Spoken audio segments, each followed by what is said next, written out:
Well, yet again, we are dealing with heavy rainfall, even a few thunderstorms, and now the threat for isolated tornadoes. Not a quiet day headed our way just yet. We've got rain out in western Iowa and through the northwestern part of the state now, but we're going to be watching for that to all move into central Iowa as we go through the evening, and along with it, a threat for isolated tornadoes, even some gusty winds, and certainly the threat for flash flooding. We've got a medium threat for tornadoes and wind. It's probably a low-end threat on hail. It's not totally impossible, but not a good chance. And we are very much concerned with the threat for flash flooding, particularly up in northern Iowa, something we have to watch. A tornado watch is in effect until 10 o'clock this evening for areas along and north of I-80. That does include the Des Moines Metro, at least Dallas and Polk County, and it does include Ames and Fort Dodge as well. Again, it is going to be a rainy evening. That's the main story, and it has already been so rainy this month. So far in the month of September, we have had 3.5 roughly inches of rain.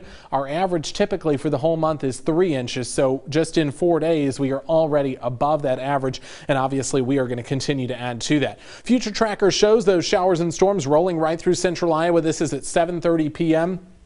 That's when we could be looking at some of the heaviest rain to move in. We may get a few dry periods overnight, maybe just some spotty showers into early tomorrow morning, but then beyond that, as you're waking up on Wednesday, once again, we could be dealing with rain and thunderstorms. This is 6 a.m. when we once again could be dealing with heavy rain that could impact your your Wednesday morning commute and could impact those who are headed to school as well. Another thing I want to show you is our tropical tracker. We now have Tropical Storm Gordon that is likely about to become a hurricane. Winds are at 70 miles per hour at this point, which is just below the threshold for becoming a Category 1 hurricane. It is churning in the Gulf and is expected to make landfall somewhere on the Mississippi Gulf Coast later on tonight into early tomorrow morning. The reason I show you that is because as Gordon continues to weaken and moves up into the central part of the country, the cone of uncertainty, as they call it from the National Hurricane Center, actually brings that system as a weak tropical depression or even a post-tropical depression into the Midwest, and it could impact Iowa.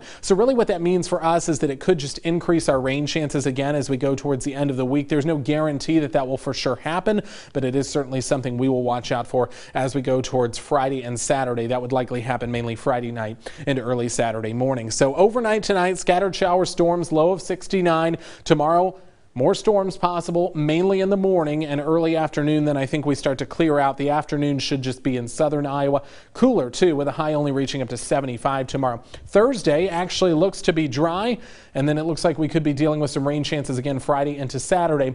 Beyond that, we will be seeing some clearing, some quieter weather, and then it will warm up again eventually. But Friday, Saturday could be relatively cool with highs in the low 70s and clouds and rain for a good portion of those days.